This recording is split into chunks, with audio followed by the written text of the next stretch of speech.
Fala pessoal, seja bem-vindo a mais um vídeo. No vídeo de hoje vamos ver aí as últimas informações do Vascão. Tudo que a mídia está falando aí a respeito dessa vitória do time do Vasco.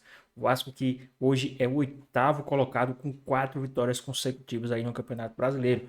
Ficou interessado, quer saber as últimas informações, tudo que a mídia falou a respeito dessa vitória do Vasco e muito mais, então assiste esse vídeo até o final. Mas eu peço que vocês comentem aqui embaixo a cidade, o estado de onde vocês estão falando, que é muito importante para nós sabermos de onde é a nossa audiência. Quero mandar um salve em especial aí para a galera do Nordeste, que sempre tem comentado aqui no nosso canal, a galera de São Paulo e do Rio de Janeiro também, que sempre tem comentado, a galera do Piauí, a galera de Sergipe e de Pernambuco, sempre tem comentado aqui no nosso canal, tá? Um abraço em especial também para a galera do Rio Grande do Norte, em peso aqui no nosso canal. Então, quer receber um salve no próximo vídeo? É muito fácil, é só você se inscrever, ativar o sininho, comentar a cidade e estado de onde vocês estão falando, que no próximo vídeo a gente vai estar mandando um salve para vocês.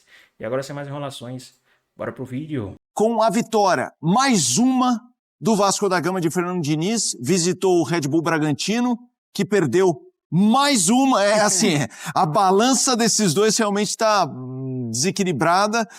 Um time do Vasco em ótimo momento, Red Bull Bragantino em uma péssima fase. Estou bem acompanhado de Mariana Pereira, Natália Ferrão e Breiler Pires. Vamos mostrar os lances, os gols. Mari, boa noite pra você. Como é que foi essa vitória do Vasco? Tudo bem? Tudo bem, Fê? Um beijo pra você, Breiler, Nath, fã de esportes que nos acompanha.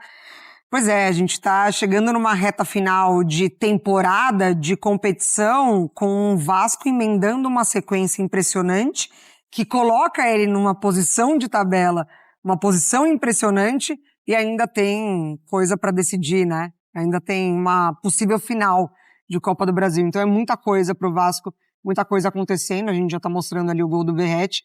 Mas já nos primeiros minutos a gente via um Vasco trabalhando por esse lado direito, associação, os jogadores próximos, triangulações, muito com a cara do Fernando Diniz. E aí, enfim, o Red Bull até tentou, em alguns momentos, também trabalhar no campo ofensivo, mas o Vasco, num geral, foi melhor mesmo. Nath, boa noite. Esse Vasco empalado do dia, se não me engano, cinco vitórias nos últimos 6 jogos para o Vasco da Gama do Diniz. Tudo bem, Fê? Boa noite a você, a Mário, o Breiler e o fã de esporte que está conosco. De um Vasco que tem, assim, já muita característica do Diniz. Hoje não teve o seu principal jogador, especialmente nessa segunda metade do campeonato, que é o Ryan.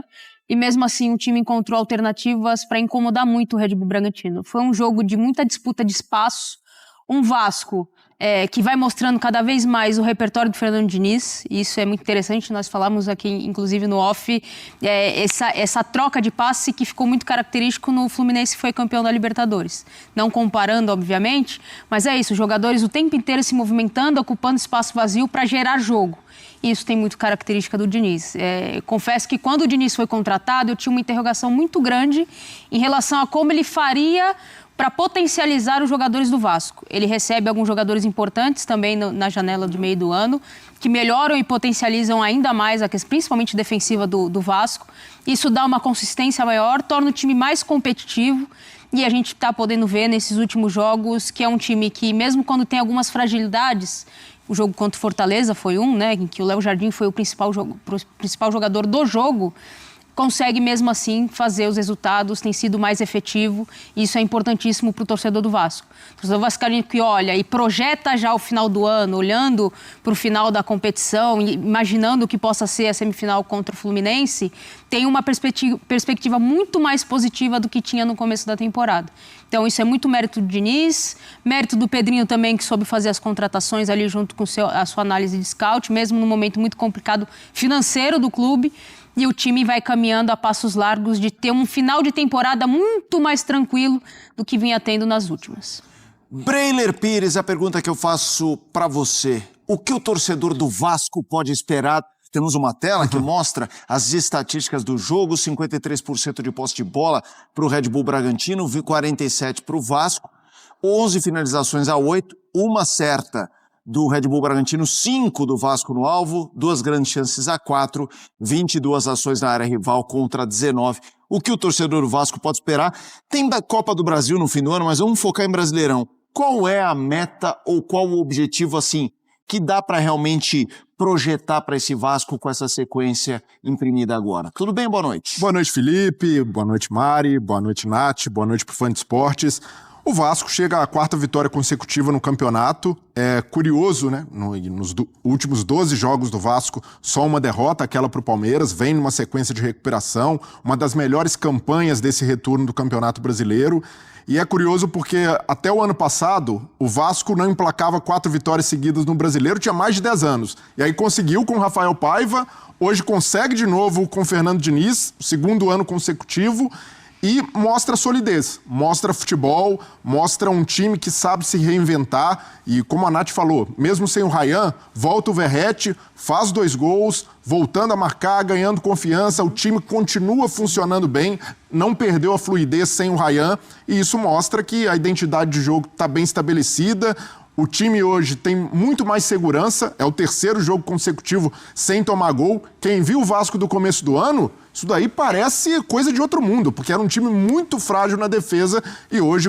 Pessoal, o jogo que hoje parecia que seria um sufoco sem o Ryan, o Verratti foi lá e fez 2 gols pro time do Vasco. O que vocês acharam aí da atuação do Verratti hoje? Comenta aqui também se vocês ficaram com medo do Vasco perder hoje porque estava sem o Ryan. Deixa aqui nos comentários, vamos voltar aqui pro nosso vídeo. Com Carlos Cuesta, com Robert Renan, com Cauã Barros na proteção da zaga, a defesa do Vasco passa muito mais confiança e a gente pode dizer, Felipe, o dinizismo tá deixando o torcedor do Vasco sonhar. Tá mesmo. E não só com a vaga na Libertadores, que é palpável agora, o Vasco chega aos 42 pontos, engrenando, né, arrancando com a 5ª marcha, mas olhando também para dezembro, se o Vasco chegar lá jogando essa bola, é forte candidato ao título da Copa do Brasil. Porque hoje, e aí é recorte do momento, nenhum dos outros 3 finalistas joga tão bem como o Vasco. O Vasco está num momento muito bom.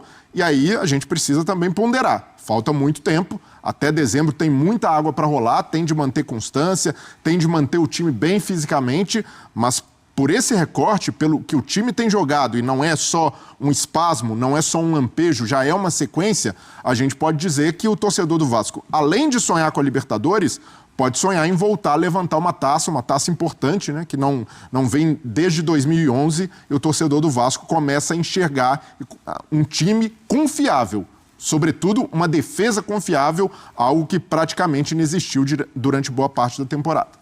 Vamos ao palco do jogo. Isso mesmo, a gente vai para Bragança Paulista com a Jalile Elias, que chega com as informações. Red Bull Bragantino 0-3 para a equipe do Vasco da Gama.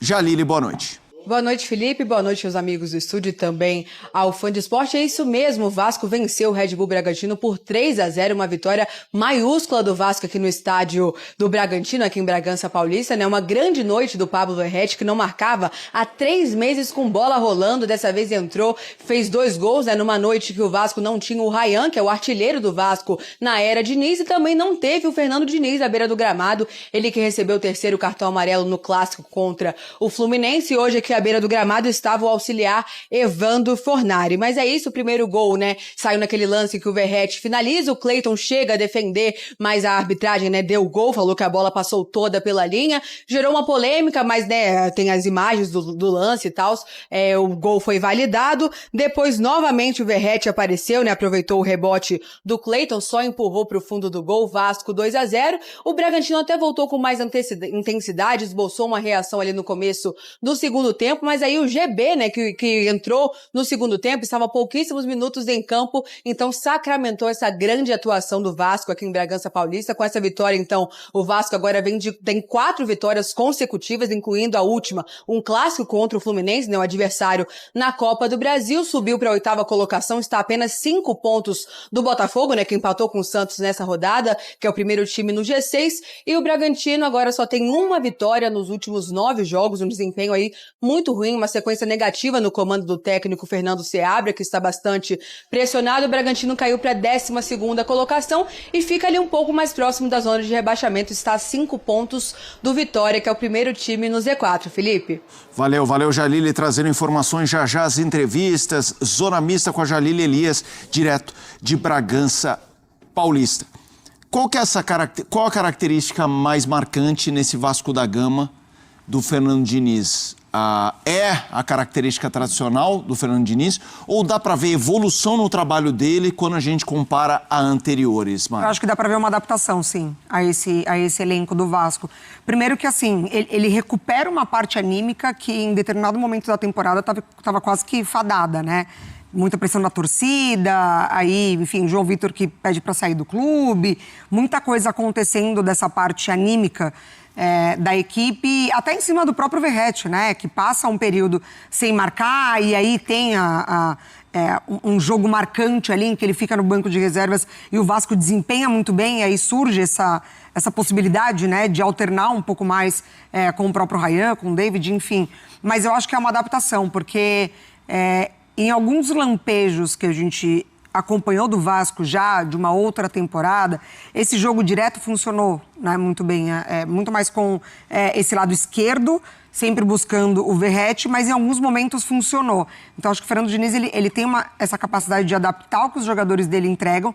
Por exemplo, a gente vê o Paulo Henrique participando muito, né, das jogadas ofensivas do Vasco. Então, assim, ganha a oportunidade na seleção, volta, continua num nível altíssimo, muito participativo, bem defensivamente. Quando precisou jogar o Puma para o lado esquerdo, também não comprometeu tanto assim. Então, acho que ele consegue se adaptar com o que ele tem em mãos, porque ele não tem os zagueiros mais técnicos para sair jogando. Ele não tem os laterais mais técnicos também para se aproximar do Jardim, enfim, e sair jogando. Pessoal, rapidinho aqui. Qual a nota que vocês dão aí para o time do Vasco no comando do Felipe Diniz? Né? O que é que vocês acham aí do Felipe Diniz no comando do Vasco? Deixa aqui nos comentários, hein? Vamos voltar aqui no nosso vídeo. Essa zona muito, muito perigosa, né? Que a gente tanto viu já no trabalho do Fernando Diniz. Mas mais do que isso, a gente vê hoje um Vasco conseguindo responder também do banco de reservas.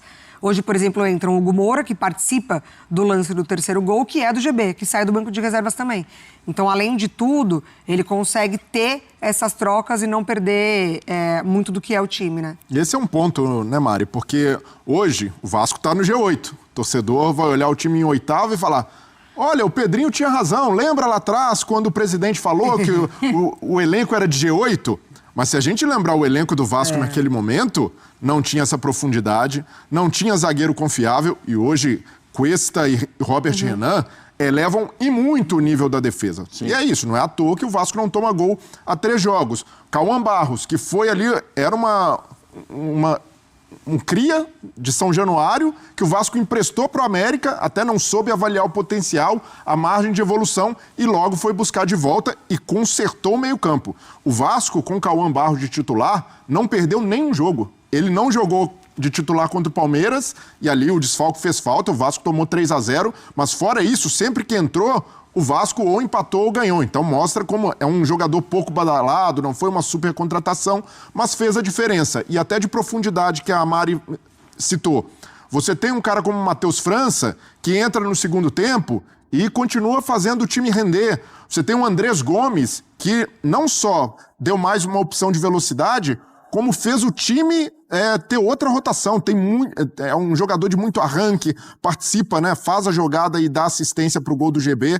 Então é outro elenco, e aí méritos do Admar Lopes, o dirigente contratado pela gestão do Pedrinho para consertar a casa, para fazer essas contratações mais assertivas, do Fernando Diniz, que soube colocar esses jogadores para jogar, encaixar bem as peças, sem inventar muito, fazendo o que era necessário, e de um time que hoje se comporta muito bem, se comporta sim como não só um elenco de G8, mas como um time capaz de olhar para cima com segurança, capaz de jogar contra qualquer adversário. Então, a gente vai relativizar o momento do Red Bull Bragantino, né? Um time que hoje era um jogo de contrastes, né? Um dos melhores do segundo turno contra um dos piores.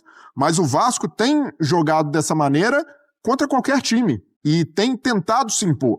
Então, eu vejo que isso é uma marca do Fernando Diniz. O time tem jogado com coragem, se aproveitou dessa maior solidez defensiva e hoje a gente pode dizer, o Vasco dificilmente teria tido essa reação no segundo turno se tivesse o elenco do primeiro semestre. Duvido muito, e não iria acontecer. Se acreditasse que aquele elenco era suficiente, que aquele elenco lá era de G8, o Vasco estava fadado a terminar a temporada, como a Nath falou, sofrendo de novo, pensando em rebaixamento. Então isso aconteceu, porque tem a mérito, sim, do trabalho do treinador, mas a diretoria finalmente conseguiu entregar condições melhores para o técnico trabalhar, e com jogadores melhores a gente sabe da capacidade do Diniz, é o que ele tem entregado. Quando a gente fala de repertório, né, o Diniz ele é muito característico por posse de bola, troca de passe, troca de posicionamento, aquilo que a gente falava no começo.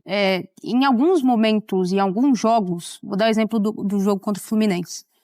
Ele abdica da posse de bola, até pela característica do time adversário, e ele coloca ainda mais no seu repertório essa condição. A transição em velocidade, de aproveitar, e é isso que a Mari falou, e o Breiler também, de você entender a característica do seu elenco, entender que você também pode abdicar da posse de bola e explorar essa transição em velocidade, né? Esse jogo mais agudo, esse jogo da transição, de recuperar a bola no meio de campo, ainda no campo defensivo, mas acelerar, porque você vai ter. Então, acho que pro Diniz, dentro dessa dinâmica, eu acho que a pancada que ele toma na seleção brasileira, a forma como ele começou a enxergar, em que os trabalhos dele começavam a se dissolver em alguns clubes dos quais ele passou. O próprio Cruzeiro, né? Era a necessidade de você encontrar alternativas dentro de ideias de jogo contra adversários. Então, contra um adversário que tem, tecnicamente, um pouco mais a oferecer em relação ao posse de bola, eu não necessariamente tenho que ter só um tipo de jogo. Então, hoje ele consegue, dentro, obviamente, dessa ideia de jogo, olhando para o banco, olhando para os jogadores que tem, e aí, principalmente no foco principal com o Ryan, com o Coutinho que está no jeito que está, de recuperar a bola e conseguir fazer essa distribuição de jogo, de acelerar e desacelerar, eu acho que ele põe um pouquinho a mais daquilo que a gente tinha de Diniz há um tempo atrás, para ele olhar para uma dinâmica de jogo em que ele pode abrir mão da principal característica dele, do que ele pensa de futebol, que é a posse, que é a troca, que é a velocidade, troca de posição daquilo que a gente falava, para também entender que quando ele é necessário ficar um pouco mais atrás e explorar a velocidade, ele consegue fazer também, óbvio, dadas as características do seu jogador. E aí, pessoal, vocês acham que com esses novos reforços que chegaram no Vasco, o Diniz conseguiu implementar aí seriamente assim, a fórmula, o dinizismo no time do Vasco? Vocês acham que agora o Vasco está, né, nesse dinizismo? Vocês acham que tem muito a ver com o esquema do Diniz? O que é que vocês acham? Deixa aqui nos comentários, hein? Vamos voltar aqui para o nosso vídeo. Uma coisa não exclui a outra. O fato de o Vasco jogar melhor hoje sem um homem de referência, um centroavante mais fixo, Sim. não faz com que o Verratti seja um cara inútil para o time. E mostrou isso hoje mais uma vez. Então, alguns torcedores do Vasco, no próximo jogo contra o São Paulo em São Januário, vão ter de fazer uma fila de desculpas para o Verratti, porque o que massacraram no momento ruim, e todo centroavante vive fase sem gols, em que a bola não entra, perde a confiança, mas uma coisa era você questionar a titularidade do Verratti. Isso normal, o Diniz entendeu que o time funciona melhor sem ele de início. Mas tratá-lo como um jogador descartável, e até nesse momento, né, muita gente usando o salário do Verratti na renovação e dizendo que está entregando pouco. O Verratti é o artilheiro do time no Campeonato Brasileiro, na temporada. É o artilheiro do Brasil, chegou a 26 gols. Ninguém tem mais gols na elite do futebol brasileiro do que ele. Então, dizer que esse cara não servia mais para estar no elenco, ou que esse cara é um bagre, perna de pau, ele tem a sua utilidade. E, novamente...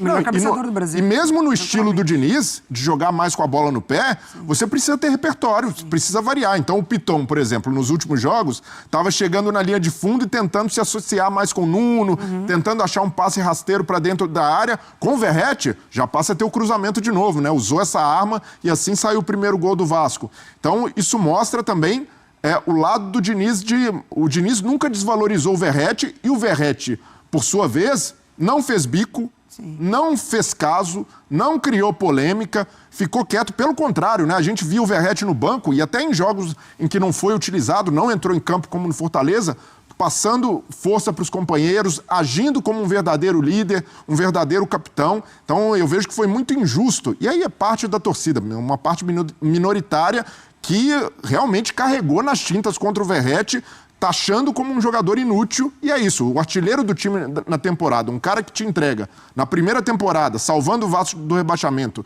10 gols, isso só num semestre, né, que ele chegou no meio do ano, 2024, mais de 20 gols, essa temporada, 37 anos de idade, né? 37 anos, e nessa temporada, mesmo questionado, é a temporada com mais gols do Verratti aqui no Brasil. Então é preciso também respeitar a história de um cara como ele, que pegou o Vasco na baixa, e quem sabe agora, né, por tudo que o Verratti já fez, até merece conquistar um título, sair em alta, não sei até quando ele vai continuar no clube, né? Tem contrato, mas a gente sabe que um jogador dessa idade é sempre ano a ano, semestre a semestre, mas por tudo que construiu e até por essas críticas injustas, o Verratti é um cara que merece coisas grandes no Vasco. Eu quero trazer o Red Bull Bragantino para essa discussão. Já o Seabra é esperado para falar. Há a expectativa até que ele caia depois dessa derrota, a terceira consecutiva, um segundo turno muito ruim no Red Bull. Não fosse o primeiro turno, fez ali um colchãozinho. Sim. E outra coisa que ajuda é o Z4 esse ano tá muito embaixo, né? Tá descompactado.